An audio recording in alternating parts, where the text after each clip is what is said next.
The 1852 agreement that plantation heiress twin sisters married their slaves. 1,902 inches Natchez, Mississippi. A clerk opens a tin that is full of water. 2 marriage licenses. In April of 1852, two-year-old Caroline and Abigail Belmont, Samuel and Thomas, who were freed that morning, got married by sunset. A month later, both sisters were dead. Their uncle said they were crazy and took everything. For 50 years, there was no word from them. Then, a letter came from Canada, signed by a 6-year-old man who had to walk 1,000 miles to stay alive. This is how their secret finally came to light. If 2 women were killed for choosing love over the law, who gained from it? And why did it take so long for the truth to come out? If you want to keep buried stories alive, hit subscribe. Leave a comment about where you're watching from. The flood happened in the spring of 1902, when the Mississippi River rose over its banks and sent 3 feet of brown water into the basement of the Natchez County Courthouse. After 2 weeks, the water had gone down, and it took another month for anyone to think to check the old record boxes that were stored in the vaults below. Henry Cutler, the county clerk, was 54 years old and had spent the last 26 years of his life keeping files that most people forgot about as soon as they left the office. Henry didn't mind doing the work. He liked being around paper more than people, the neatness of alphabetized last names and dates in order. The dead didn't ask for as much as the living, and once you filed their stories correctly, they stayed put. On a Tuesday morning in late June, he went down to the basement with a lantern and a pair of rubber boots. The smell of wet paper and rusted metal that smelled bad hit him first. He knew that it would take him weeks to save what the river had tried to erase before he even opened the first box. Tax rolls, property transfers, birth and death certificates, marriage records, and probate files were all in boxes that were labeled by decade and type. Some of the older ones didn't have any labels at all. They just had water stains and felt brittle because they had been sealed away for so long that they had become part of the box. He worked in a methodical way, as he did with everything else. He opened each container and laid out the contents on a table he had made from sawhorses and planks. Some of the papers were too far gone. The ink had turned into gray ghosts of words. Others had lived because they were kept in tins instead of wood, or because they were protected by oilcloth. One of those tins stopped him in the middle of the morning when the light from the small basement window had moved enough to show the engraving on the lid, Belmont Estate, Private. Henry knew who it was. Everyone over 50 inches. Natchez knew the name, but most of them wouldn't say it out loud. Before the war, the Belmont Plantation was one of the biggest in the county. It had 640 acres of cotton and timber, and a house with columns that could be seen from the river. Thaddeus, Josiah's younger brother, was the last person to own it. He got it when Josiah died of cholera in 1852. A year later, Thaddeus sold the land and left Mississippi for good. He moved to Atlanta or Charleston, where respectable people didn't ask too many questions. The estate had been split up and sold in pieces. The house burned down in '63 while it was occupied. Since then, no one has lived there. Henry used a flathead screwdriver to pry open the tin. There were 3 papers inside, wrapped in a sheet of waxed canvas. The first 2 were marriage certificates, printed on thick paper with fancy borders and filled in by hand. He read them slowly, like he did everything else, letting each word sink in before moving on to the next. Caroline Belmont, 22, married Samuel on the 15th of April, 1852. Reverend Isaiah Brock, a circuit preacher, and 2 other people, whose names were listed as Mercy Hale, a midwife, and Jacob Stern, a blacksmith, were there to see it. The second certificate was set up the same way. Abigail Belmont, 22 years old, married to Thomas, no last name given, with the same date, witnesses, and reverend. Henry put the certificates down and picked up the third one. The manumission deed was signed and notarized on the 12th of April, 1852, 3 days before the weddings. The deed was short and formal. Caroline Belmont and Abigail Belmont, acting as sole heirs to the estate of Josiah Belmont, deceased, do hereby manumit and forever free the following persons from bondage: Samuel Tate, skilled carpenter, age 24. Thomas Mercer, skilled carpenter, age 26. The Natchez notary public seal and the signatures of both women were clear and confident. Henry sat back down on the stool he had brought down from upstairs. He had worked as a clerk long enough to know what he was seeing. In Mississippi in 1852, 2 white women who owned plantations freed 2 enslaved men and married them all in the same week. This was 9 years before the war. Not only was it scandalous, it was also impossible.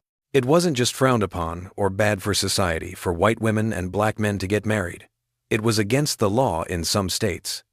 People who did this kind of ceremony could be charged with encouraging interracial marriage and inciting rebellion. Depending on how quickly the mob formed, the punishments ranged from prison to lynching.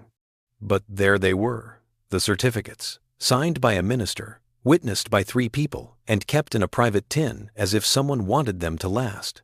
Henry turned back to the tin and found a 4th thing he had missed the first time, a folded letter that was hidden under the canvas. The paper was old and brittle, and the ink had turned brown, but you could still read the words. It was written on the 10th of May, 1852, which was less than a month after the weddings. The handwriting was quick and slanted, as if it had been written quickly. Uncle Thaddeus found the pact. He means to have us committed. We leave tonight. If this is found, know we acted in love and law. The letter was signed with just the letter C. Henry read the letter 3 times. After that, he got up, went to the stairs to the basement, and locked the door from the inside. He didn't want anyone to stop what was coming next. He went back to the table and put the documents in order of when they happened. Manumission on the 12th, marriages on the 15th, and a letter on May 10th. He took a notebook out of his coat pocket and began to write down what he knew. In January of 52, Josiah Belmont passed away. His will said that his twin daughters, Caroline and Abigail, would each get half of the estate. When he died, they were 22 years old, which meant they were legally adults and didn't need permission from a guardian to do anything. Mississippi law also allowed for the appointment of temporary guardians when heirs were too young or inexperienced to handle large estates. Henry didn't need to look at the records to know who the guardian would have been. Thaddeus Belmont, the younger brother who sold everything and left. Henry went up the stairs, unlocked the door, and went to the second-floor archive room where the old estate transfer logs were stored. He found the book for 1,852 and brought it back down. The entry for Belmont Estate was on page 47. Transfer of title from Josiah Belmont, deceased, to Caroline Belmont and Abigail Belmont, joint heirs. Recorded February 3rd, 1,852. Temporary guardianship assigned to Thaddeus Belmont until the heirs reach age 25 or marry. He flipped the page. There was a second entry, dated the 20th of May, 1853, more than a year later. Court order, Adams County Chancery. Caroline Belmont and Abigail Belmont declared mentally incompetent by order of Judge Lemuel Ferris. Guardianship transferred permanently to Thaddeus Belmont. Estate liquidation authorized. Henry closed the book and sat in the dark basement, listening to his own breathing.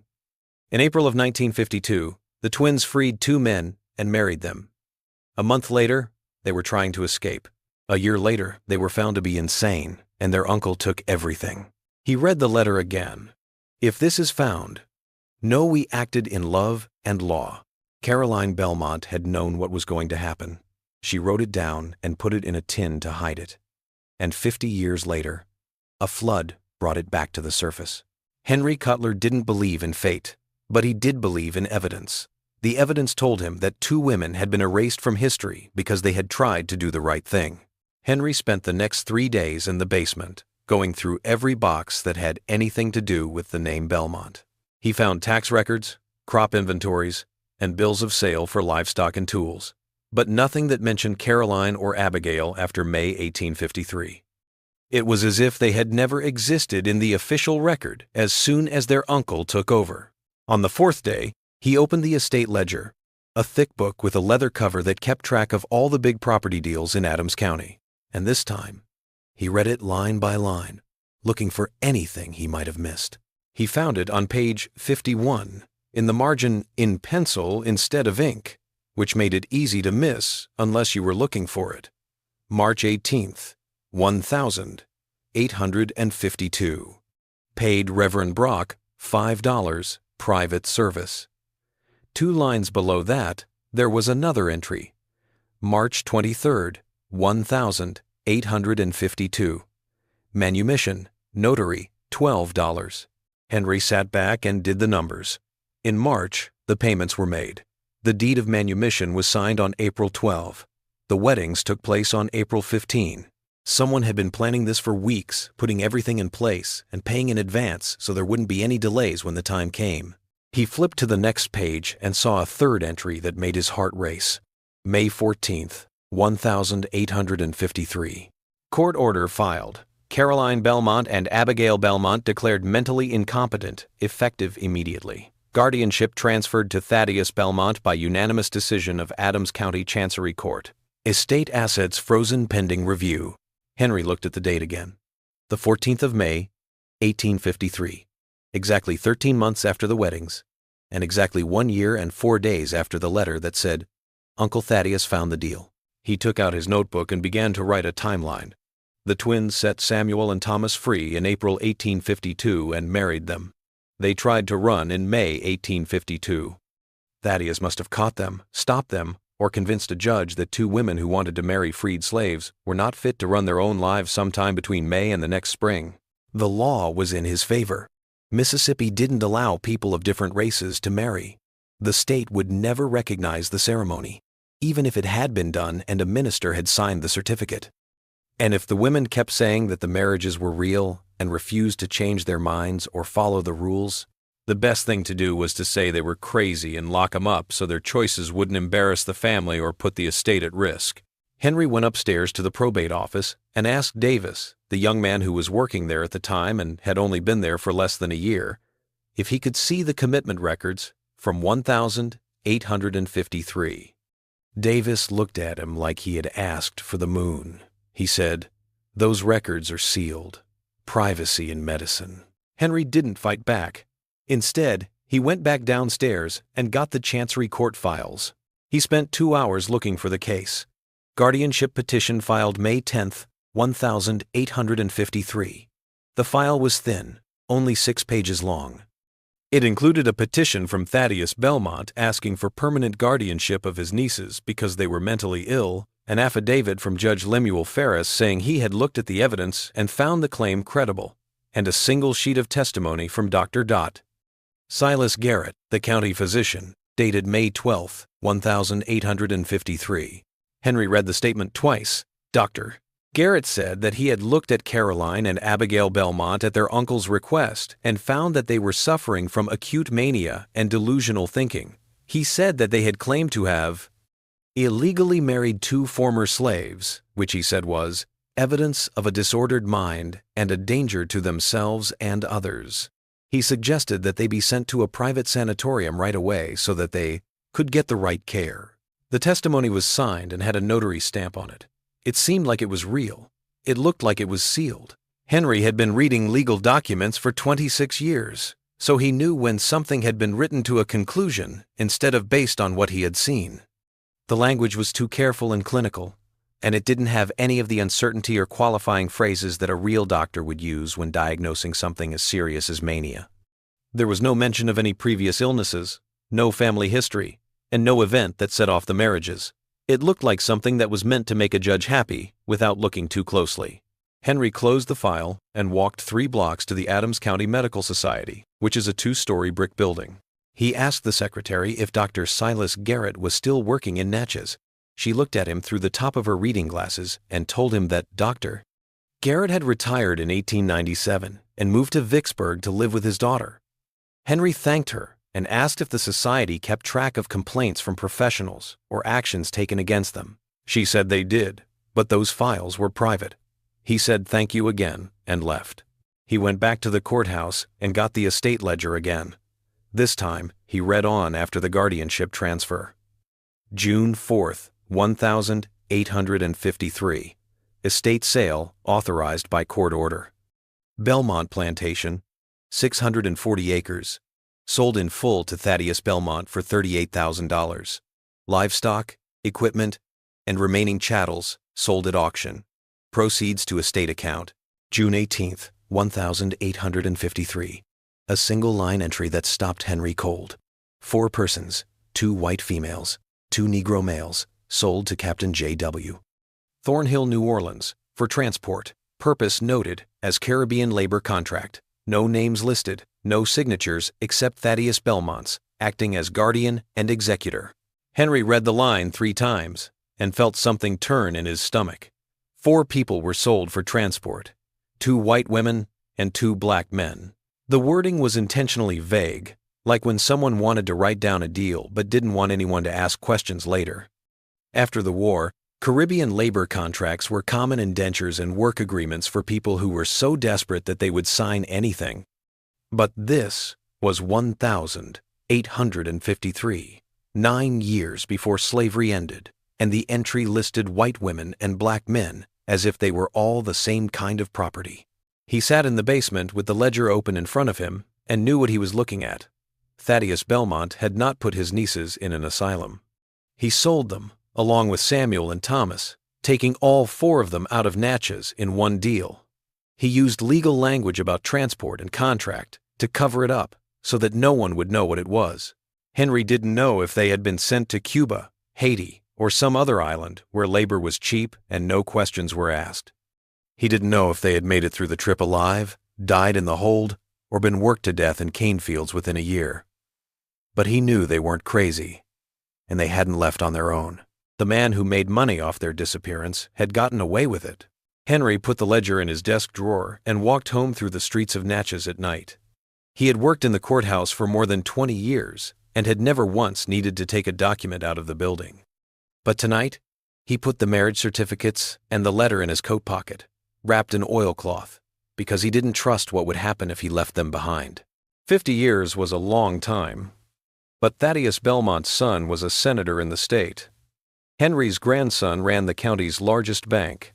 He had learned long ago that powerful families had long memories and long reach. That night, Henry couldn't sleep. He lay in his small bed in the boarding house on State Street and looked at the ceiling, thinking about 4 people who had been erased from the world as if they had never been there. He kept thinking about Reverend Brock, the circuit preacher who had signed the marriage certificates and charged $5 for a private service. Henry had never met the man. Brock had died 23 years ago in 1879, but his name was still in the church records, and his things had been given to someone else. Henry made up his mind that was where he would look next. The next morning, he went to the Adams County Historical Society, which was a small office above a dry goods store run by a widow named Mrs. Calloway. She thought of the past as a collection of teacups that could break if they were handled roughly. Henry wanted to know if the society had any personal papers from Reverend Isaiah Brock, Mrs. Calloway looked at him with a hint of suspicion, as if she didn't get many visitors. She said they had a trunk of his things in the back room that his daughter had given them in 1880. It hadn't been looked at in years. Henry wanted to know if he could see it. She thought for a moment before taking him to a storage room that smelled like dust and old fabric. It was a small trunk made of pine with brass corners, like the kind a traveling preacher would strap to the back of a horse. There was a Bible, 2 hymnals, a folder of sermon notes, and a leather journal with a broken clasp inside. Henry opened the journal with care. There were entries on the pages in a cramped, hurried hand, with dates by year, but not always by month. He looked through 1,851 and 1,852 and found what he was looking for in April. On the 16th of April, 1852, I married Caroline to Samuel and Abigail to Thomas, as they asked. I have seen many sins in this land, but these 4 showed only courage. The women freed the men that morning, and by the afternoon, all 4 were husband and wife before God. They planned to leave Mississippi by the end of the month. Henry read the words again, this time slowly, by their request. That morning, the women freed the men. Brock knew exactly what he was doing. He had done the marriages even though he knew they were against the law and what would happen because he thought it was the right thing to do. The next entry was from the 7th of May, 1852. Thaddeus Belmont came to my door last night and threatened to have me tried for helping runaways. I told him that the men were freed legally and that the marriages were done in good faith. He said that the law would never honor such unions and that no judge in Natchez would either. He said that if I told anyone about this, I would hang. I am old and do not have the strength to fight him. God forgive me." Henry flipped the page. "On the 2nd of June, 1852, I buried Caroline and Abigail Belmont. Thaddeus said they died together from poison because they were going crazy. No doctor looked at them. He wouldn't let an inquest happen. Samuel and Thomas are gone. I pray they got away. I couldn't." For a moment, Henry stopped breathing. Buried. Not for sale. Not moved. Put in the ground. He turned the page and found one last entry, dated the 9th of July, 1852. Thaddeus Belmont came back and said, "If I ever speak of this, my church will burn and I will hang beside it. I am an old man and don't have the courage to fight. I have written the truth here. May someone braver find it." That was the end of the entry. The rest of the journal was blank, as if Brock had decided that there was nothing else worth writing down.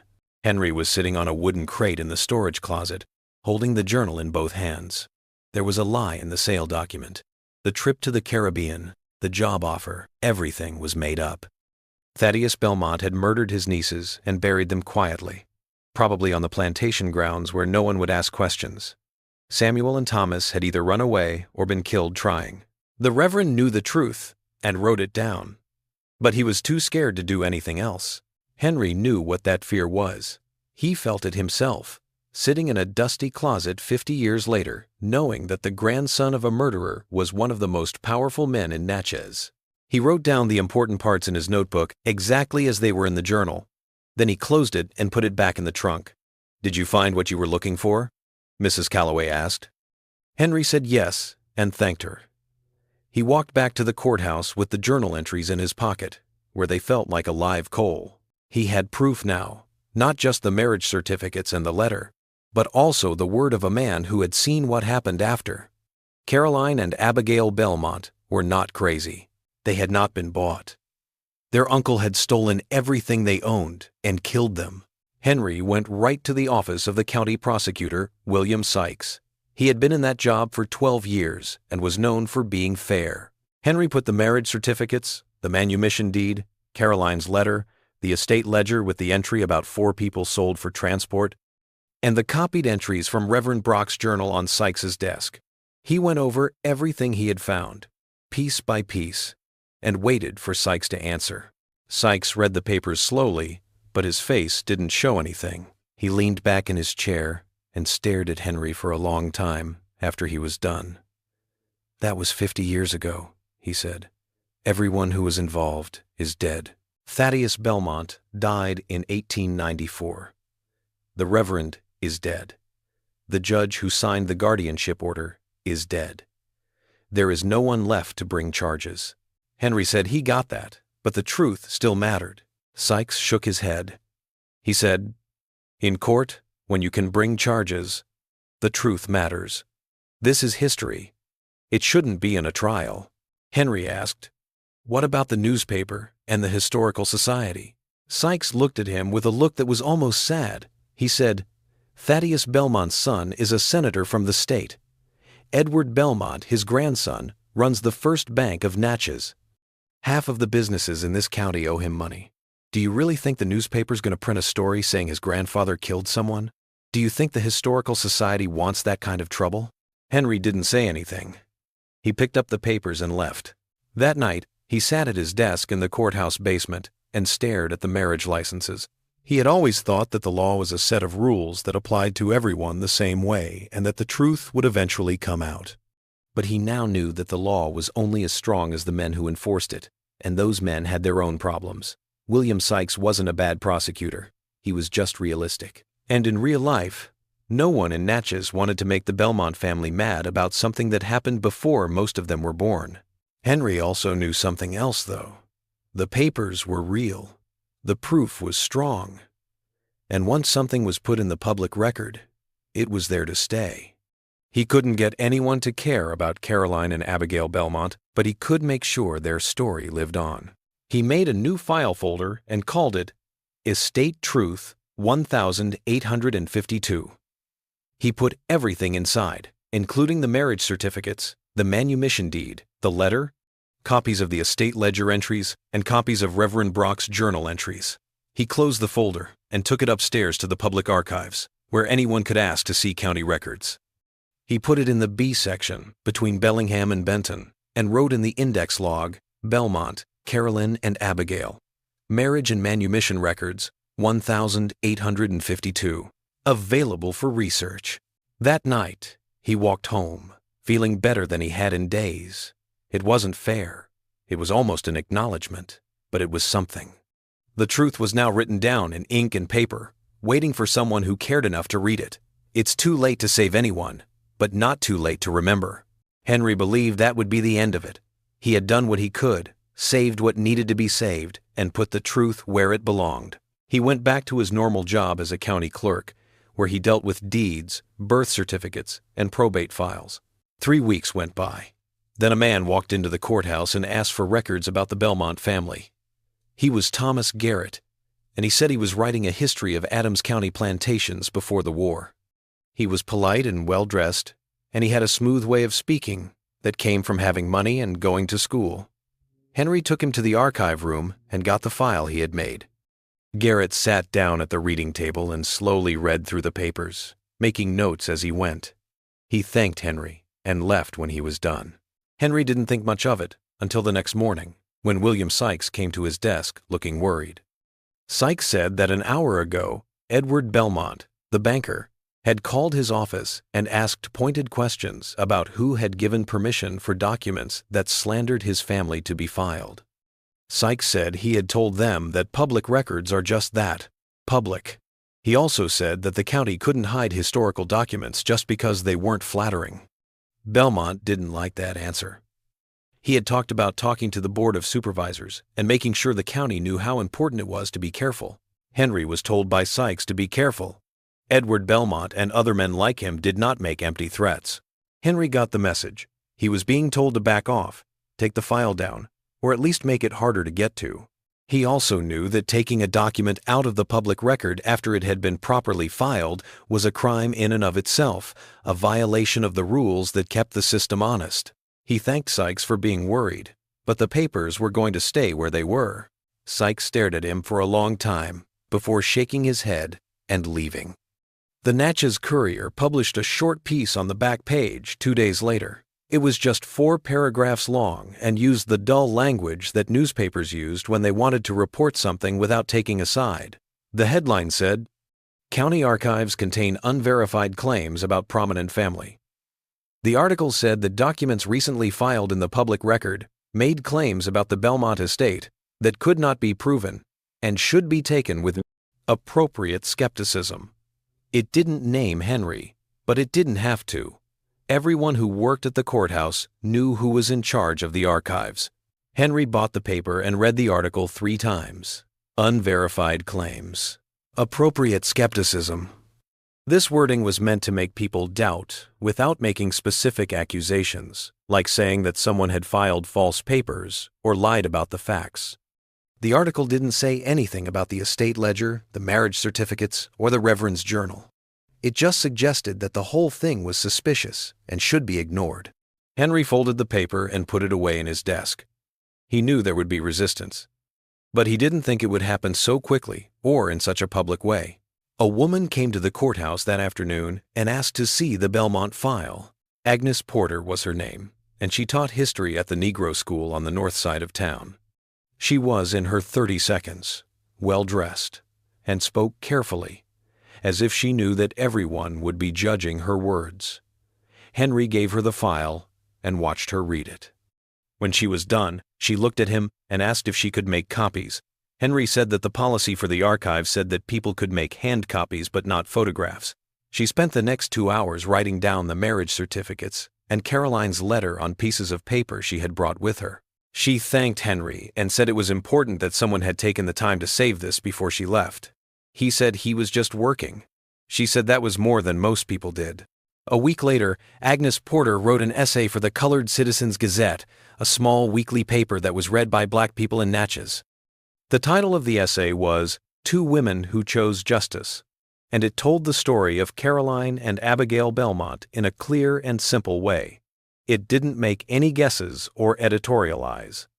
It just stated the facts that were in the archive and said that both women had been removed from official history because they had the nerve to marry freed men. The essay ended with one question: if the law won't respect bravery, who will? Henry didn't see the essay until 3 days later, when someone left a copy on his desk. He read it alone in the courthouse basement, and for the first time since he had opened the flooded tin, he felt something other than anger. Someone had looked over the papers. Someone had figured out what they meant. Someone cared enough to write it down and give it to others. It wasn't a lot. The Colored Citizens Gazette was read by about 300 people, most of whom were working-class families who didn't have any political power. But it was more than nothing. The white community's reaction was quick and expected. The Natchez Courier wrote an editorial that criticized the Gazette for spreading false rumors and suggested that the county should think about whether or not some publications should be allowed to use the courthouse for research. 2 members of the Board of Supervisors spoke at public meetings about how important it is to protect the reputations of founding families. Edward Belmont himself wrote a letter to the editor saying that the whole thing was a lie meant to stir up racial hatred and asking for a formal apology. Henry kept going to work. He filed papers, kept the books up to date, and answered questions from people who needed copies of deeds or birth records. No one said anything to him directly. He wasn't told to get rid of the Belmont file, but he could tell that things had changed. People stopped talking when he walked into a room, and coworkers who used to talk to him just nodded and moved on. He had broken a rule that wasn't written down. He had made people in power feel bad, and in a place like Natchez, that was enough to make you a problem. Every night, he went back to his rented room and ate dinner by himself. He had never been married, had kids, or built a life that made him think about anyone else's future besides his own. He had been telling himself for years that this was a kind of freedom, that he didn't have to worry about anything else and could focus on his work. But now he thought that maybe it had just been loneliness, pretending to be freedom. He thought about Caroline and Abigail, who were 22 years old, and looked at the world they had inherited and decided it was wrong. They freed 2 men, married them, and tried to run away, knowing it would cost them everything. He was 54 years old, and the most brave thing he had ever done was put a folder in the right alphabetical slot. The folder was still there, though. The papers were still public, and every day that went by without someone making him take them down felt like a small, quiet win. Henry wasn't sure if it would last. He wasn't sure if anyone besides Agnes Porter and the Colored Citizens Gazette readers would ever care, but he knew that the truth was out there now. That was more than Caroline and Abigail had gotten in their own time. It wasn't justice, but it was a memory, and sometimes memory was the only way for the dead to get justice. The letter came on a Thursday morning in late September 1903, more than a year after Henry had sent in the Belmont papers. It was in a plain envelope with a Canadian postmark, and was sent to the Adams County Courthouse with the note, "Attention, County Clerk." Henry opened it at his desk and saw that there were 2 things inside. The first was a single page ripped out of what looked like an account book. The paper was old and brown, and the edges were rough. The second was a letter written on lined paper in a careful, shaky hand. The letter started right away. "My name is Samuel Tate. I am 76 years old. I was born into slavery in Mississippi. Caroline Belmont freed me in 1852 and married me. Her sister Abigail freed and married my brother Thomas. We had 3 weeks together before her uncle came." Henry stopped reading and looked at the envelope again. It was postmarked the 8th of September, 1903. He read the letter again and again. "On May 10th, Thomas and I were taken at gunpoint. They told us the women had been put in a Jackson asylum for their own safety. We were put in a wagon with 2 armed men and driven to the river. They loaded us onto a barge that was going to New Orleans. We were kept below deck, chained. At Baton Rouge, the barge stopped to pick up cargo. Thomas broke his chain. We jumped into the water and swam to the other side. We walked north for 6 weeks, sleeping in ditches and stealing food from smokehouses.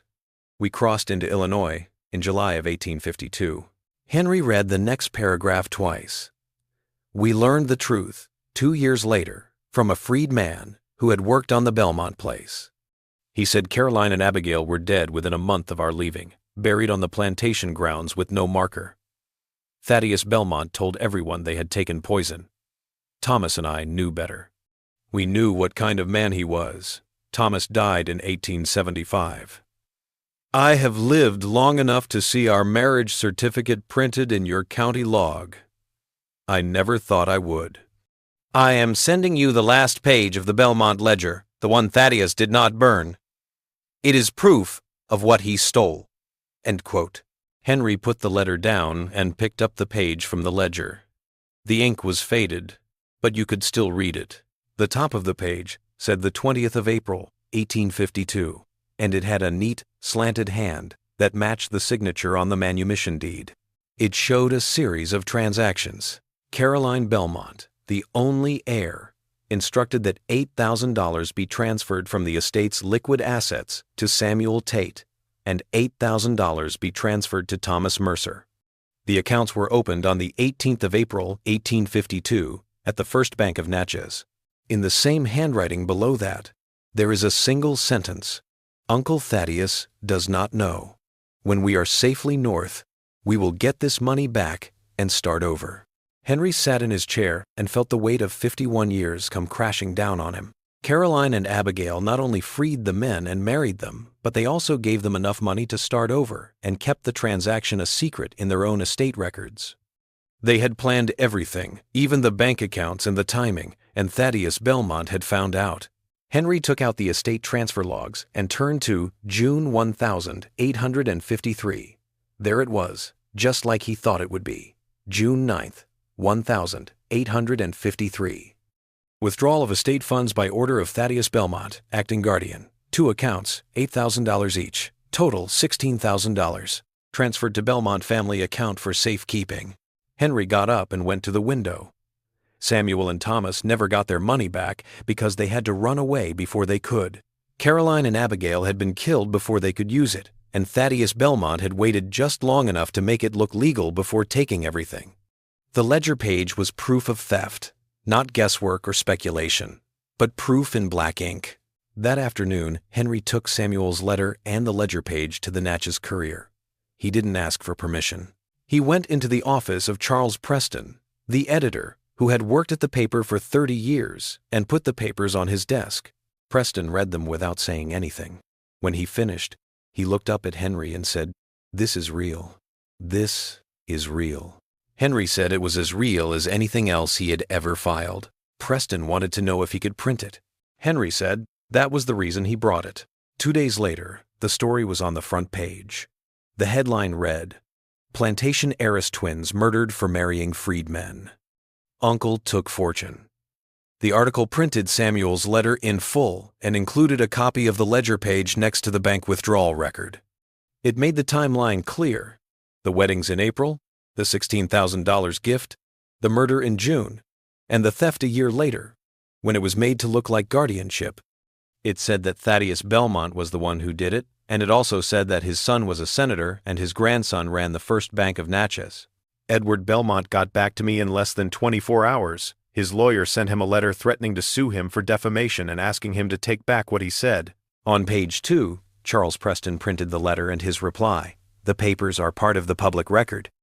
The response said, "The county clerk has confirmed that they are real. If your client wants to dispute the facts, he is welcome to present evidence." No evidence was presented. 3 days later, Edward Belmont stepped down from the bank board, saying it was for personal reasons. He didn't mention the article or the accusations in his letter of resignation. It just thanked the community for years of support and hoped the bank would keep doing well. The story got out of Natchez. It was picked up by newspapers in Vicksburg and Jackson. A reporter from New Orleans came to talk to Henry and spent the afternoon looking through the archive. The Historical Society of Mississippi asked for copies of all the documents to add to their collection. Agnes Porter wrote a follow-up piece in the Colored Citizens Gazette. She said that Samuel Tate had lived for 76 years with the memory of a woman who loved him enough to risk everything for him. She said that his bravery in finally speaking out should be honored as much as hers. A stonemason came to the Adams County Courthouse 2 weeks after the article was published with an idea. He wanted to put up a memorial marker for Caroline Belmont, Abigail Belmont, Samuel Tate, and Thomas Mercer in the county memorial garden, which was where the names of famous people were written down. The Board of Supervisors talked about the request for 3 meetings before voting to approve it, 4-3. In November 1903, the marker was put in place. A plain granite stone with 4 names and the words, "Killed for love and justice, 1,852. Henry went to the dedication ceremony on a cold afternoon when the sky was gray. There were about 30 people there, and most of them were from the Colored Citizens Gazette and the Negro School. Agnes Porter gave a short speech about remembering people who had been forgotten. Charles Preston talked about how newspapers have a duty to tell the truth, even if it makes powerful people uncomfortable. No one from the Belmont family came.